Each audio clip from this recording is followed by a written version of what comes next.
Well, here we are. We're doing chapter 12, the last chapter in the book White Fragility. And the title of this chapter is Where Do We Go From Here? I meant to post this yesterday, and then I discovered that I had messed up an appointment. I was late for something I was supposed to be at, and I had to run out of the house and try to make my appointment. So apologies for not having this done yesterday. We are starting this particular chapter by thinking about the author herself. Remember, she is a white woman who has begun working with groups, academics, and corporations about trying to discuss race amongst their employees, especially when there has been an infraction of some sort or a complaint by somebody. She would go in and offer these workshops, helping them realize their issues. One of the things that happens with that, of course, is the reaction of the white people. And over the years, she's come to understand this as white fragility, our inability to take criticism and deal with it. Well, she had this happen herself. She tells this story that she had been working with two African American employees to develop a workshop for their business. And as she was working with these two ladies, they had submitted a survey, and she kind of tossed that aside, and she said, I'll tell the web developer that we'll go to the satellite offices to facilitate anti-racism training. I add that the training isn't always well received, and in fact, one member of our team was told not to come back, and she said, I made a joke at that point and said, the white people were too scared by Deborah's hair. Her coworker was African American, and she has locked braids, long locked braids. So the meeting ends, we move on, and she discovers a few days later that the web developer, we'll call her Angela, she says, was offended by her hair comment. Now, she finally decides, well, I'm the one being called out for some racist behavior. And remember again that when we use the word racist at this point, we're using her definition of it, not the classic Oxford Dictionary definition. So we understand this not as good, bad, bad people are racist. Her intention is to help us understand, well, all of us are racist. It's part of the air that we breathe and the land that we walk on. And so she's trying to help us understand, how do we comprehend this? How do we deal with it if this is the very environment in which we live? So she finally went to Angela and said, would you be willing to grant me the opportunity to repair the racism perpetrated towards you in that meeting? And then they talk, and she said, it's a sensitive issue for many black women, their hair. One of the worst things that you can do in a social setting is to ask if you could touch someone's hair or study it or look, those kinds of things. It puts them ill at ease to do those kind of things. And so, making a joke about it, she said, I don't know you. I don't have a trusting relationship with you. So I don't think in a professional work setting that a joke from a white woman about a black woman's hair was an appropriate statement. And she said, I apologize. And I've asked her if I missed anything else inappropriate in the meeting. Yes, she said, that survey, I spent a lot of time on that. And she said she felt her chest constrict immediately because she had done a rather glib dismissal of the survey. So she acknowledged this impact and she apologized. And Angela accepted her apology.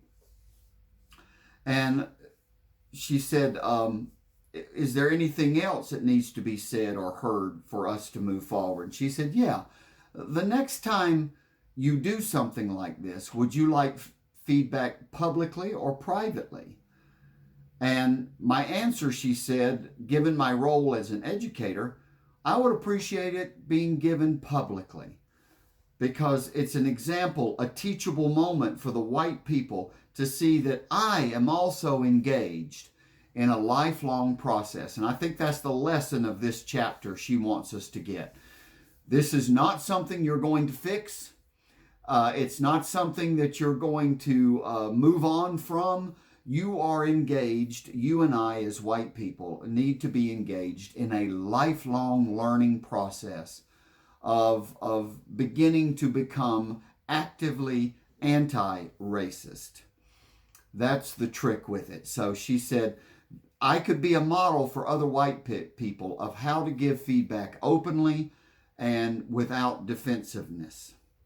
So these are the dynamics that occur daily between white people and any person of color, or a person you may not even realize is a person of color, or a person of ethnic diversity other than white who does not identify as white. And so we're going to unpack that a little bit as well. So she's basically saying that there are elements to the way that white fragility responds to things that she would like to transform and interrupt in order for us to move forward, to transform the racial paradigm. We typically are filled with anxiety. We might feel unfairly accused. I'm rehashing some old points here. To see ourselves suddenly as the victim rather than the person who is distributing or expressing an offense. In responding this way, then we lose a potential relationship. And you know, in Christianity, it's become one of my real major points I've been saying about how we live in this life in perfect relationship with God and perfect relationship with each other. We know it's not going to be perfect, but it's our goal. And so our goal in race relations is that we move forward toward a equal relationship is what we're looking for. So we want to have relationship. We don't want to lose a potential relationship. We cannot protect our limited worldview. This is a lifelong learning process. And also, we've got to grow emotionally. And if we don't, we are stunting our emotional and our intellectual growth. So in her situation where she was receiving this complaint, this feedback on her racist behavior, she said, maybe we could learn to have different feelings. Gratitude, and we'll unpack some of this a little bit. Motivation, excitement about the fact that we're moving forward. Humility. Yes, discomfort. It's moving us out of our comfort zone. And for the comfort zone for white people is a default of white dominance in our culture. To respond with feelings of compassion, feelings of interest, and then one of the big issues we're going to deal with in this chapter, issues of guilt. All right, so let's engage in the following behaviors as a positive moving forward. Reflection. We are truly in a process or trying to put ourselves in a attitude of seeking understanding, trying to understand better, to enhance our understanding of what these people are going through and what they're feeling. To not be uncomfortable with apology. It's okay. It doesn't make you a person who lynches or believes in slavery or any of those kinds of things. Just to offer a sincere apology. And we'll talk about insincere apologies as we get into this. To be an active listener, to really listen and engage with them about what they are going through, not what you're going through. And that's that difference of being able to put their feelings and their experience above yours, because they rarely experience that. And then a processing and believing them, processing what they say and believing that what they say is accurate and legitimate. So what do we say? I appreciate the feedback. This is helpful. It's my responsibility as the white person to resist defensiveness and to resist complacency. What is complacency? That we would be satisfied with the status quo, which means that the white race is superior in all relationships, and that we have grown comfortable with living in that unequal social status. To be willing to say, this is hard, but it's also important. And for heaven's sake, if I truly engage in this, it's stimulating. I'm growing here. We're moving forward. This is a positive thing. Oops. Obviously, all of us are capable of making mistakes, and we will. That's just a given, isn't it? To explain that a little better from a Christian viewpoint, I don't rarely see people take offense from when they're Christians when we say that we're sinners. I think everyone has learned in the Christian church, particularly, in any Christian denomination, that we as human beings are sinners in need of a Savior. That does not make us criminals. It makes us sinners. And there's a difference. Well, her use of the word racist is like sinner. It's something we all are. It does not make us people who would lynch someone, or people who would hurt someone, people who would think less of another person as a human being by their race, even though the end result of our culture is that they feel that way. All right. That it's personal, but not strictly personal on me, but it does respond to us in a personal way. To say that I will focus on the message and not the messenger. Listen to what they're saying. Don't make it about them, or about them being too sensitive or being mean or whatever, trying to get a one-up on you. Don't make it personal in that sense. Think about the message, not the messenger. To understand, we need as white people to build our capacity to endure discomfort and bear witness to the pain of racism that they are going through. And to accept and understand and be willing to move forward by saying, I still have work to do. We always say that in our Christian walk. God's not through with me yet. Well, that should be part of our reality here, part of our attitude here with race relations, as well as with other forms of sin. All right. So, it says the following list then describes our assumptions. Being good or bad is not relevant here when we're talking about that. Sinner and criminal is not the same thing, right? Racism is a multi-layered system embedded in our culture. I think she's made that point, and we need to process that. All of us are socialized into a system of racism. It's part of our society, the air we breathe, the land we walk on. Racism cannot be avoided. Whites have blind spots on racism, and therefore I have blind spots on racism.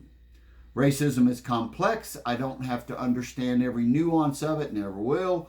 For the feedback to be willing to validate any feedback that someone trusts us enough to give.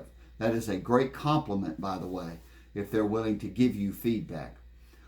Whites are, therefore I am, unconsciously invested in racism. It's going to happen. You're going to be that way. Bias is implicit and unconscious. It's just the way we respond.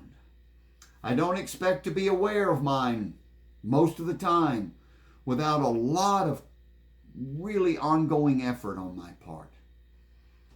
Giving white people feedback on our racism is risky for people of color. Just absorb that. So when someone gives you feedback, it is a real sign of trust on their part. Feedback on white racism is difficult to give. So how I am given the feedback is not as relevant as the feedback itself. Don't make them pick and choose these teachable moments. Don't make them approach you with some sort of humble servant humility on their part. Don't make it about them. Make it about what you're trying to do and how you're trying to move forward. Authentic anti-racism is rarely comfortable. To be authentic in this, to be conscious, to be really pushing forward is going to be an uncomfortable thing for us. Discomfort is key to my growth, and therefore discomfort in many ways is desirable over being clueless. How about that? White comfort maintains a racial status quo, an unequal relationship, so discomfort is obviously necessary and important. I must not confuse comfort with safety. As a white person, I'm safe even if I'm discussing racism and I'm feeling uncomfortable. That does not mean I am threatened here. The antidote to guilt is action. Not pulling away, not giving up on this, not segregating yourself. That's not going to make a difference. The antidote to guilt is action, being willing to do something. It takes courage to break with white solidarity. And that's the hard part too, is that as you work with your white colleagues, they're going to want you to be in solidarity with them, to back them up. And so it says, how can I have the courage to break with white solidarity? And how can I support others of my white race who would do that? So we white people bring our group's history with us. And history matters. This is part of what we've grown up into. So given my socialization, given my history, it's much more likely that I'm the one who doesn't understand the issue. Not the person of color. They are living it. Nothing exempts me from the forces of racism. Yeah, don't ever think you're going to get beyond that. Just like we know that we are helpless as sinners not to sin. My analysis must be intersectional. So it's going to cross class and gender and ability, competence. All of that is going to inform how I was socialized into the racial system. Not racist, but racial system. Racism hurts and can even kill, right? People of color. And that goes on. They live in that 24/7. Interrupting it is more important than my feelings or my status quo or my ego or self-image. To be active as an anti-racist, I must see that as the top priority. To be working against racism in all of its forms, because it ends up hurting and even killing people of color.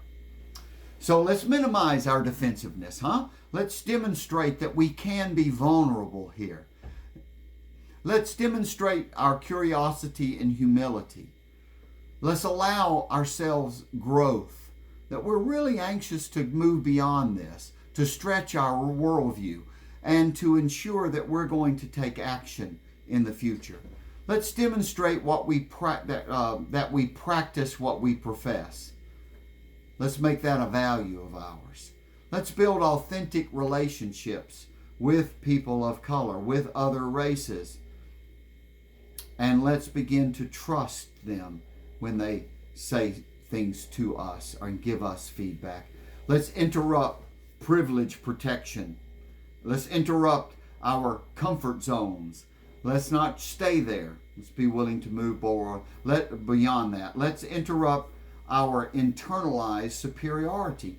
We were taught that, and we're going to have to work hard to overcome it.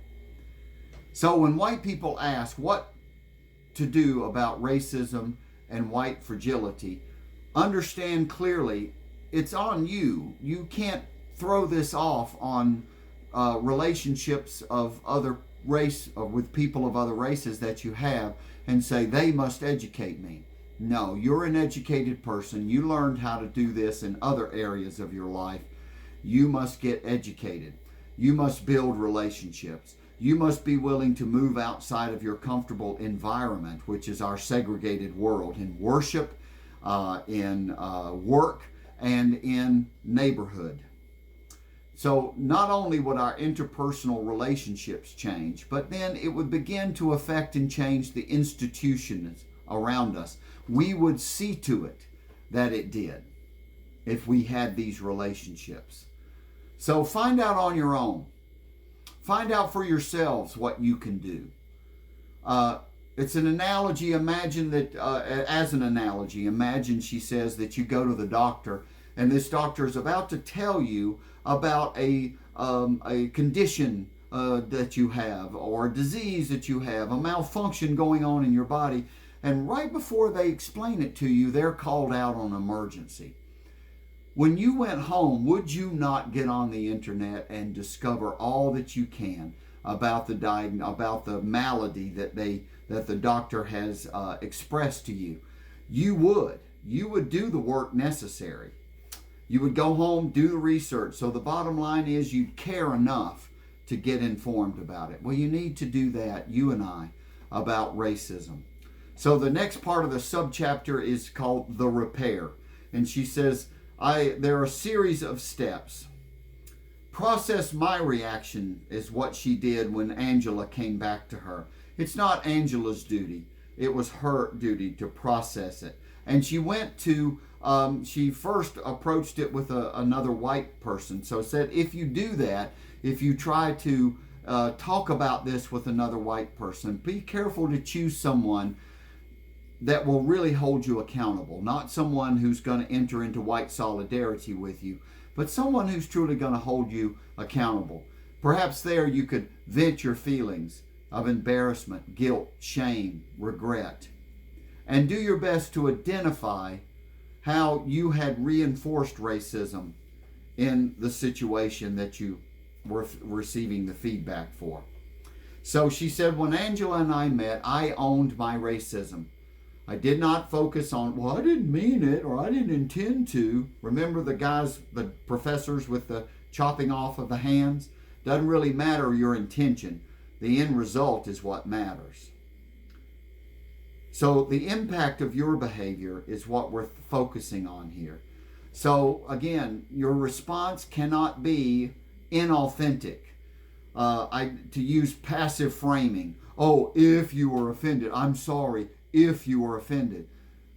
You've automatically switched the dynamics when you apologize in that way. It's a subtle effort to put the onus on the recipient of it, as if they were saying, well, no normal, reasonable person would have been offended by what I did. But if you were offended, meaning that you were unreasonable, that you were oversensitive, or that you were making a big hoo-ha out of nothing, your extreme sensitivity. That's an inauthentic apology, and it will go nowhere. It will not build trust. It will not bring authentic movement forward. To move forward, to offer more trust, not less. Those are one of the things that you're out after. So it's not the end of the world when someone calls you out on your racism. You must learn to expect, like a sinner, you're going to sin. You're going to have those moments when it's like, uh-oh, right? You can expect you'll have racist behavior given the society that socialized you and socialized me. The next subchapter is going forward then. And she says again, not to depend on people of color to show us how. There are plenty of places you can find out more about this. There are books, there are websites, films, other available resources out there. People of color have shared with her that they don't even bother giving feedback to white people if they think the individual is fragile, living in white fragility, unwilling to accept it. Trying to explain away our racism doesn't fool people of color or bring them closer. So here are some constructive responses that she offers to us. Breathe, listen, reflect.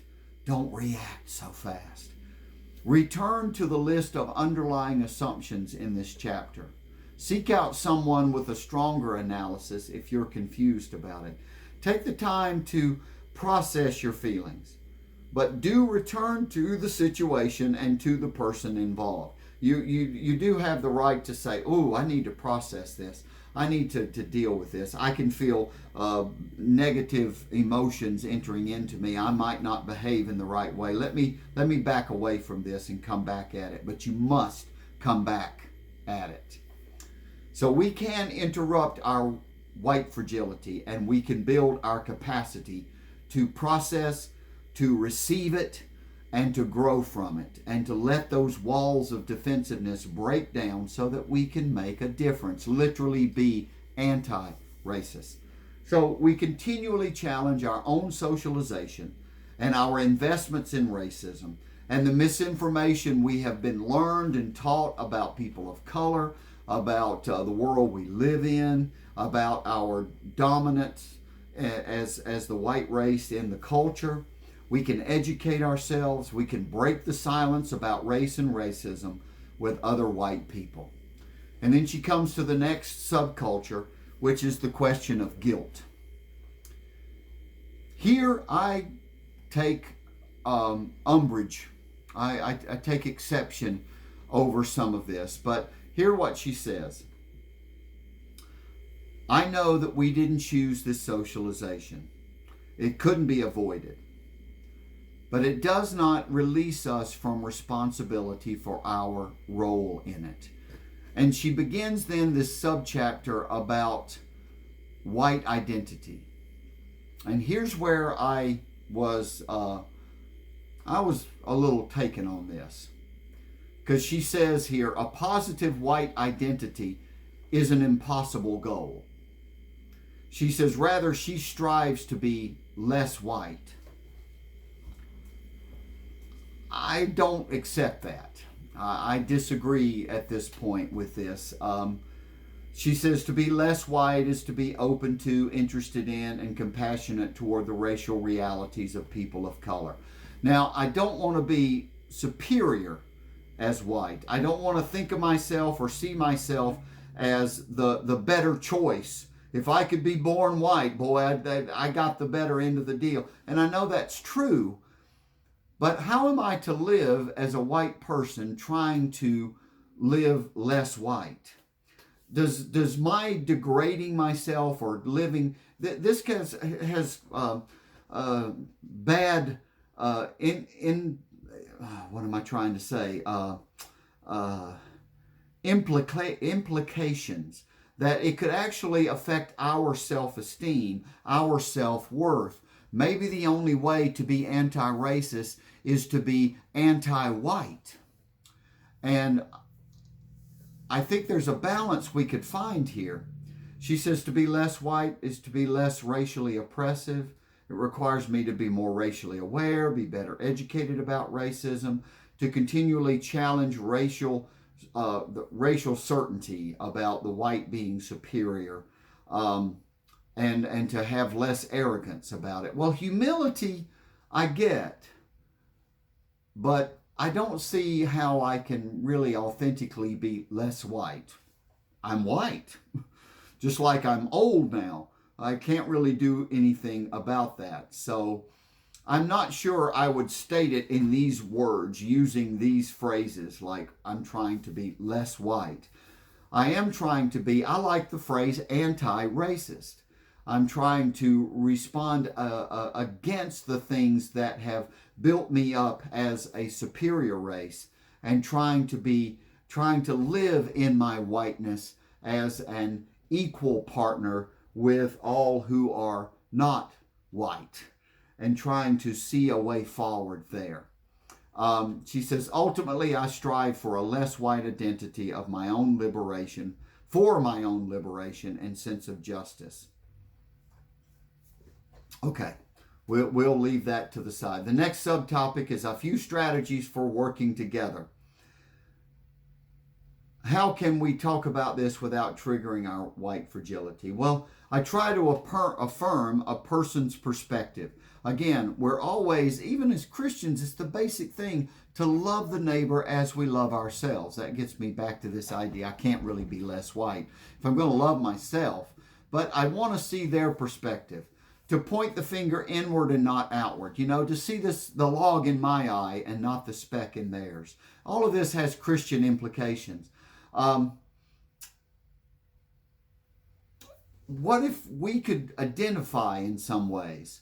I felt that way myself. I told you when I tried to move out of my economic and social class to date a girl that was above me in my social class. I know how that felt, to be thought of as less than, because I came from another side of the tracks rather than this highfalutin or higher class family whose daughter I wanted to date. I remember that feeling, and I can tap into that in some ways. But try to see his or her own personal insight. Take some time, if need be. Return to the issue later. But you really are working to see their perspective. That takes a lot of self-confidence in who you are as God's child, as a person with worth because you are God's creation. So I let go of changing the other person and focus on my growth and my change. The objective that guides me, she says, is my own need to break with white solidarity. I get that. The next subchapter is people of color navigating white fragility. It says you might ask a white person whom you trust to help you deal with it. Navigating white fragility is really and truly a matter of survival for people of color. There could be job loss. It can really lead to stress-related illness, criminal charges, institutionalization. What did that white lady in the park say to him? I'm going to call the police and tell them that a black man is threatening me. In other words, she was threatening that man who merely asked her to put her dog on a leash. She was threatening that man with institutionalization, putting them in jail. And the facts are the facts that there are more people of color in jails and prisons in our society than whites. That's just a reality. So, understanding that my learning will never be finished, I keep pushing forward.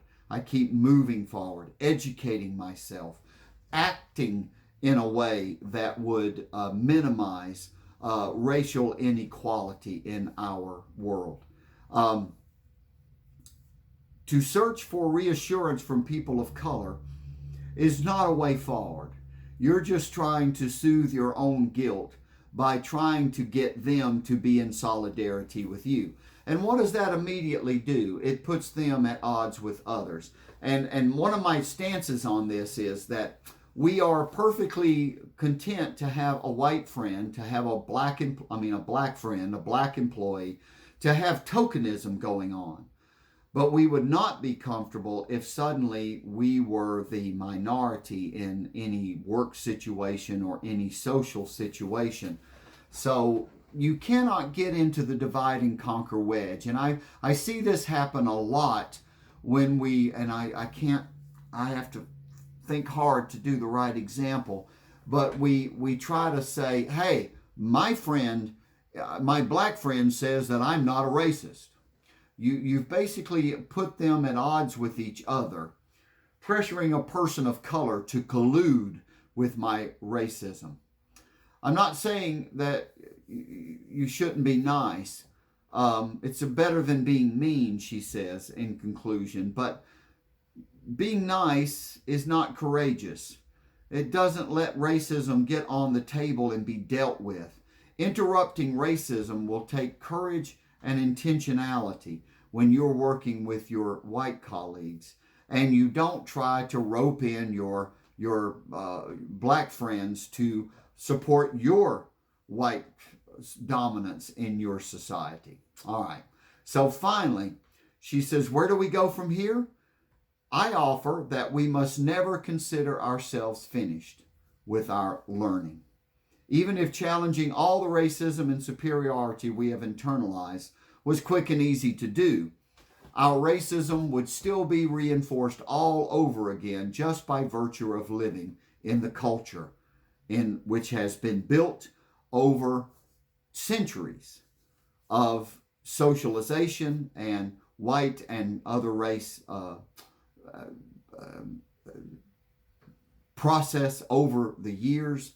And so we need to continue to receive feedback. We have stubborn patterns, unexamined assumptions. It's a messy, lifelong process, but one that is necessary to align my professed values as an anti-racist, as a Christian who wants to see all God's children brought into the body of Christ.